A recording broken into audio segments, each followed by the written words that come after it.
Hello, and welcome to this Public Agency Governance Learning Session. My name is Josh Cronmiller, and I work in the Public Agency Secretariat, which is housed in the Public Service Commission of the Government of Alberta. This session was created to introduce and provide an overview of the 2021 Public Agency Governance Policy. In this presentation, I'll provide an introduction and timeline associated with public agency governance in Alberta, and then describe the development process for the governance policy itself. I'll talk about why the policy is important overall, then discuss the overarching and key changes of particular governance processes that have resulted from the development of the policy. I'll introduce some of the resources created to support policy implementation before concluding the video. So let's get into the presentation. In Alberta, there are around 250 agencies, boards, and commissions tasked with delivering a diversity of services to the public on behalf of the Government of Alberta. Because of this, agencies deserve clear guidance to govern themselves to the extent they have the autonomy to do so. And the government is committed to supporting that by providing tools and standards reflecting good governance that are informed by the best and most up-to-date information available. This is critical for delivering public services to Albertans as responsibly as possible. However, like most policy areas, there have been and continues to be a variety of documents and legislation that act as requirements and recommendations for public agencies, which is somewhat complex. Here, I'll take us through a quick timeline for what has brought us to today in terms of what things look like for the oversight of public agencies. Back in 2007, the At a Crossroads report concluded that the number and scope of GOA agencies had grown significantly by that time. However, that growth hadn't been accompanied by corresponding checks and balances by government to ensure agencies are governed transparently and in a way that meets accountability expectations. As a result, a public agency governance framework was established in 2008, which focused on addressing that gap and made basic decisions about roles and responsibilities of agencies. The Alberta Public Agencies Governance Act, or APEGA, came along in 2009, which outlines specific governance requirements for agencies that meet certain criteria. This act, however, did not come into force until 2013, and arising at this point is the distinction between non-APEGA and APEGA agencies. Since then, there have been further pieces of legislation produced which affect public agency governance in some way, shape, or form. In 2015 and 2016, for example, legislation was established to improve transparency for board member and executive compensation. In 2017, amendments to the Conflicts of Interest Act brought APEGA agencies and applicable subsidiaries under Conflicts of Interest Act requirements. Other reviews have also been completed which have an impact on the trends and perceptions of ABC performance and compliance. And all this is to say is that at the end of the day, agencies and departments are supported by a complex network of legislation, some of which is only applicable to certain agencies, with nothing binding it all together. Individual agencies are frequently left to their own interpretation of existing legislation, which can lead to inconsistent governance practices that are difficult or impossible to monitor and evaluate. So, since it had been over 10 years since the last real policy review, a literature review and stakeholder engagement sessions were conducted over the course of 2019 and 2020 to take a closer look at what the governance status and trends are in agency governance. Evidence from those exercises showed that while other jurisdictions were using various strategies to govern agencies, there was interest in improving oversight and accountability of agencies in Alberta. The conclusions were that the 2008 overarching framework was outdated and that the complexity associated with the new landscape of legislation would benefit from a new policy which brings together and provides guidance for interpretation. Which is what brings us to the 2021 Public Agency Governance Policy. The table of contents is shown here. So over the course of that review and stakeholder engagement, a new policy was developed that addresses concerns and gaps identified in the engagement and policy development process. The 2008 governance framework acted as a foundation to this document. The first step was to update sections from that framework and subsequently add new sections as necessary. However, before getting into some of the changes associated with the new policy, we thought that it's probably helpful to be more specific about how we all stand to benefit from the policy. A main component component of that being the coordination function for the network of legislation which applies to agencies in different contexts.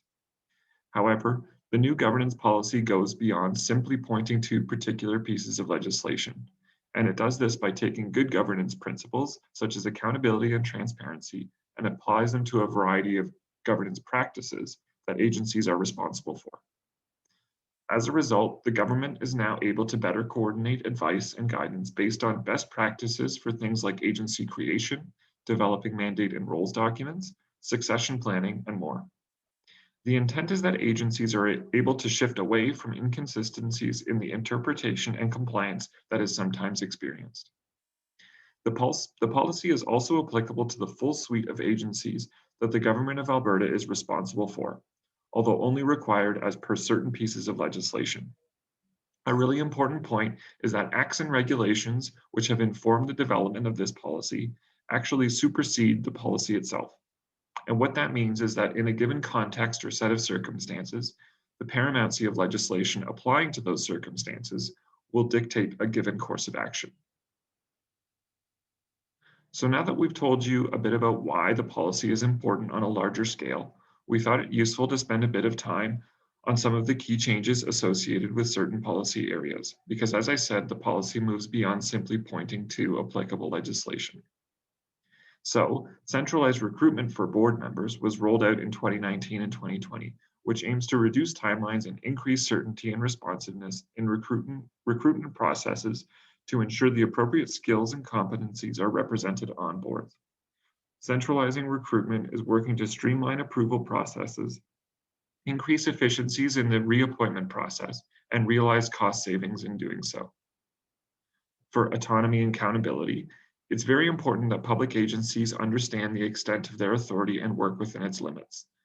The new policy defines these terms and sets out specific responsibilities associated with these principles. Undertaking succession planning is a process that helps to ensure qualified board members are in place. Boards are also encouraged to undertake things like member evaluations in order to assess the performance of individual members, which in turn make other processes run smoothly, including reappointments, succession planning, and identifying member training opportunities. A competency matrix was also developed to support these processes.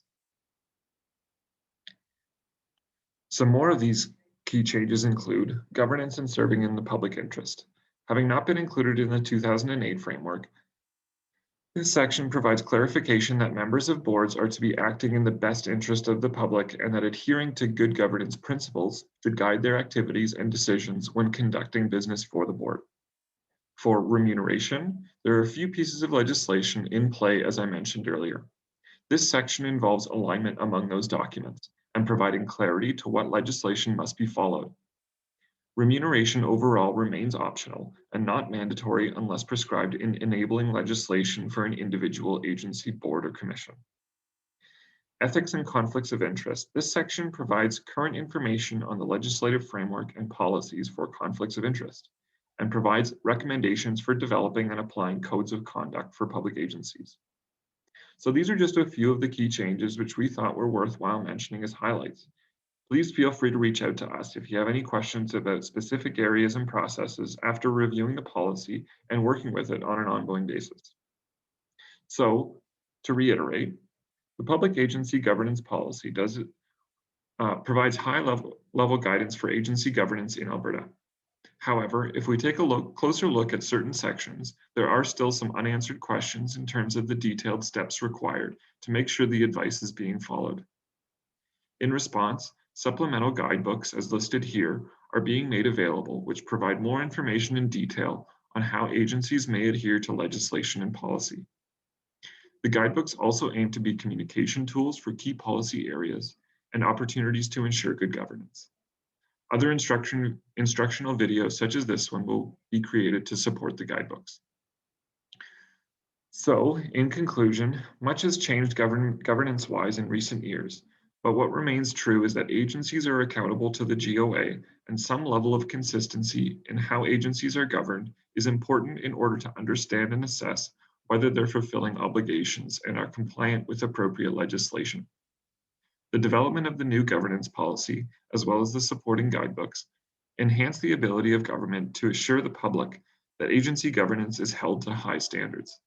It allows for consistent guidance and advice to be given and followed, and provides a more thorough starting point than what existed previously for those tasked with overseeing or supporting public agencies. Of course, clear communication and relationships between the public agency secretariat, departments, and agencies is crucial for ensuring those involved have a common understanding for expectations and responsibilities. So with that, I'd like to thank you for taking the time to watch this video, and please feel free to reach out to the Public Agency Secretariat for more information.